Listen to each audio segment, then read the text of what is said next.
Wanna head down there? Have you ever wondered how a blind and a deaf person go on a road trip together? Probably not.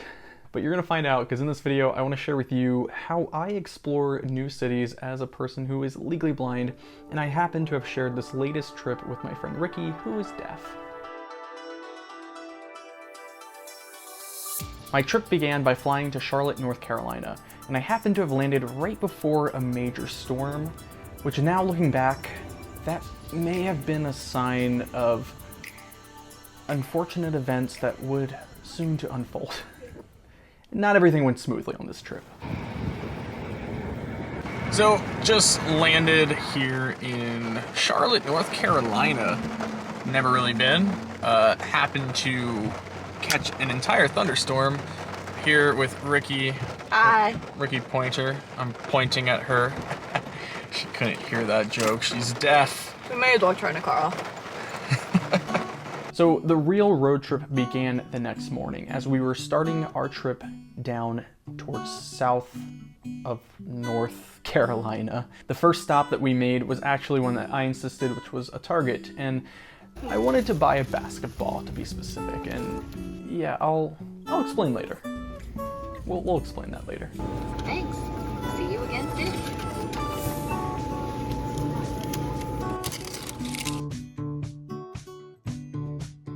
Now the first major stop that we made was actually right outside the city that we were heading towards, and this was for an Airbnb.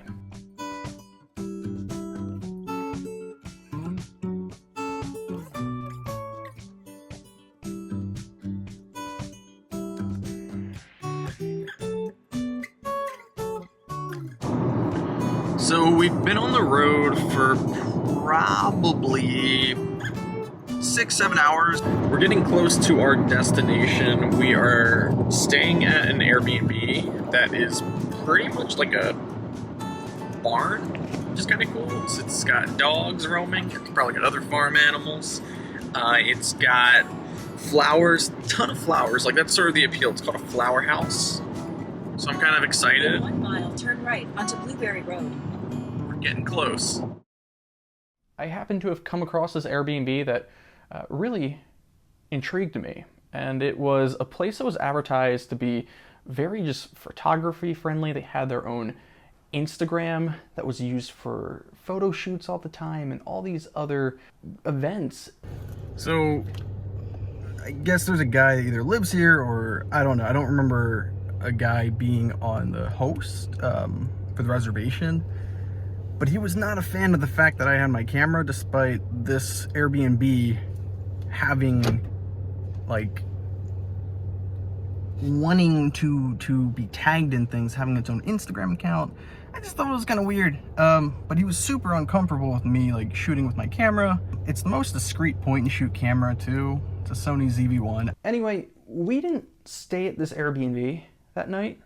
We arrived, and it was probably my worst. No, it was my worst Airbnb experience ever. And typically I've been using Airbnb for several years and I have had nothing but really good experiences. I won't get into the full story of what happened. We felt very unwelcomed. Airbnb took care of it, got us a refund after explaining the situation. If you are curious to learn a little bit more about my worst Airbnb experience, let me know and maybe I'll make a whole other video on that. Very weird experience at our Airbnb.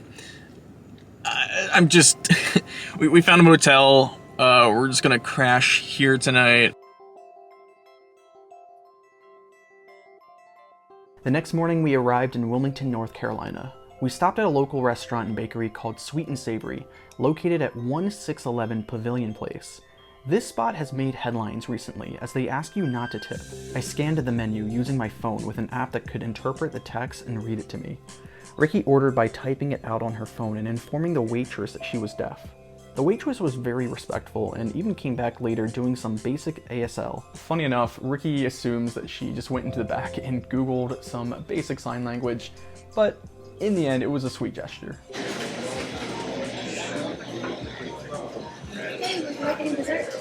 As this place was also a bakery, on the way out, I wanted to get this delicious smelling brownie, mainly to support the business further.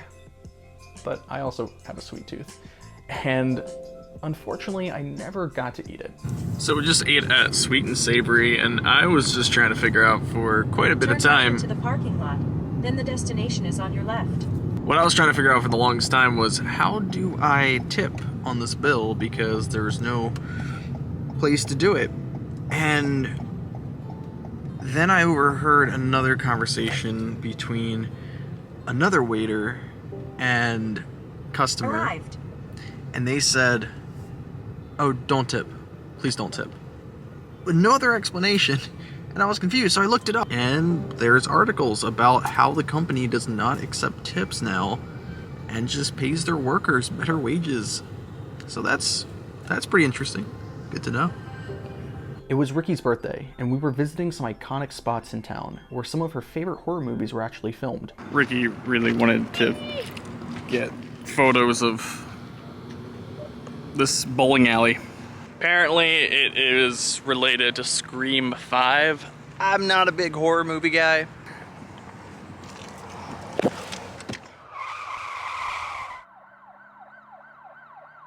It was during this little tour around town when suddenly we got collided into. And as you can imagine, getting into a car crash during a road trip, it interrupts plans. Pretty inconvenient. Not the best way to spend your time. I shared the full story of the car accident in a previous video. After visiting urgent care and a pharmacy, we were left to rely on rideshare services as the car had gotten towed. We're at urgent care. Got into a car accident. I wasn't driving. Let the record be straight. I was not driving. But we're pretty sure it wasn't us at fault. But again, we got hit. We're okay. Do I have sensitivity to noise? I know I do. It was at this point that we arrived at our hotel and just needed to rest up. As it was Ricky's birthday, we still wanted to make an effort to get out and see the town. We visited Captain Bill's Backyard Grill, a laid-back shack with a bar. It offered outdoor seating to watch local volleyball games. I ordered their chicken sandwich with a side salad. So attempted to go to the movies tonight for Ricky's birthday. She wanted to see like Escape Room 2, I think it was. And the movie crashed twice. Plus the audio descriptions, the way that I hear the visual elements of the film, never worked. That's not new. Invest in a home theater.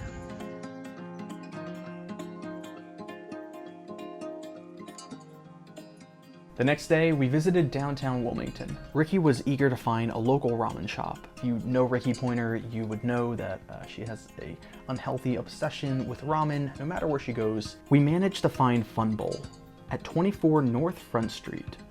This place had a calm atmosphere and delicious ramen options. I'm by no way a ramen enthusiast, but I can say the spicy miso chicken was filling and well portioned for its $13 price tag. Just ate at Fun Bowl, which was a nice little ramen place. I think it's really one of the only few ramen options here in Wilmington, at least that we could find. We're heading to a little bit of what's considered a landmark, and that is, if you're familiar with One Tree Hill, the television series, they shot down here for probably about 9 years or so of the time that they were filming, occasionally for one of the locations, Karen's Cafe specifically. Afterward, we walked further down to the corner of North Front Row and Grace Streets. So this is where they would have shot Karen's Cafe here in Wilmington. It's going to be between Front Row Street and Grace Street. And then over here on Grace Street is actually, Grace is where they referenced in the finale. So kind of cool, just a little part of entertainment CW history.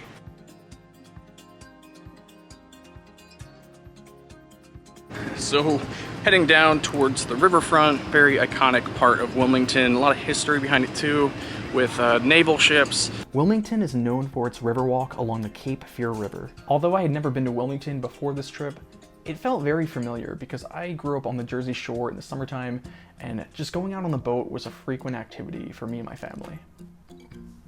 Just want to say, like, this riverfront's really pretty. It's just quiet. It's It's pretty relaxing. Obviously, ships do come by here every so often, likely earlier in the day. It's you know, hitting the evening time now, but just calm water. Few people are kind of coming in and out, and keep in mind it's a Saturday, and there's actually a huge concert here, so there's supposed to be more people around this area today than there normally is. Widespread Panic is performing tonight. They performed last night as well as tomorrow, and that's drawing in a crowd of about 8,000 people, so it's expected to be quite busy. And I wish we had a little foresight there, because it would have been good to know. One, for the foot traffic, and two, the cost of the ride shares at the evening time, especially not that we were planning to use ride share.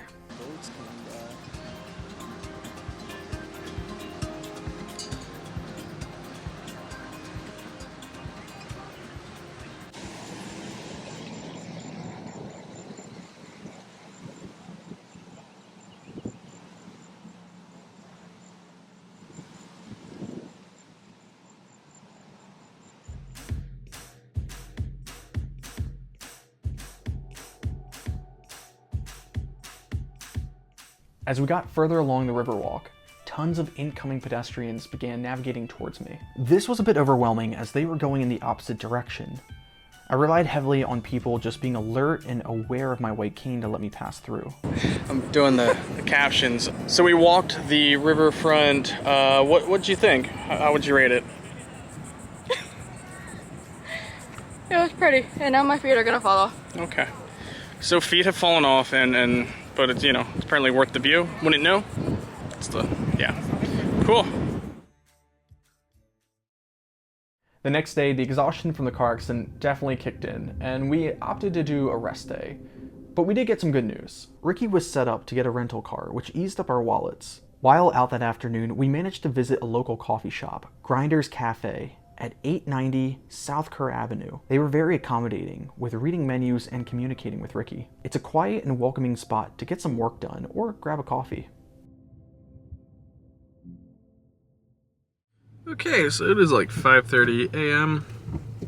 I'm awake. On our last day in Wilmington, I wanted to wake up early to visit a local landmark on North 6th Street. Although this bridge had a different name, it's become popularly known as the One Tree Hill Bridge. We're heading over to the bridge that's literally dubbed in the maps, Google Maps, Apple Maps, as One Tree Hill Bridge. Featured in the pilot, opening sequence, and numerous episodes as the spot where the main character, Lucas Scott, walks and dribbles a basketball. So this is it.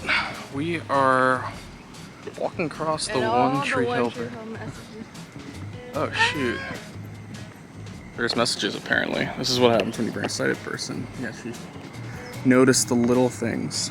The bridge had been tagged by fans from all over who came to visit. There were quotes, inside jokes, and heartfelt notes filling nearly every inch of this bridge.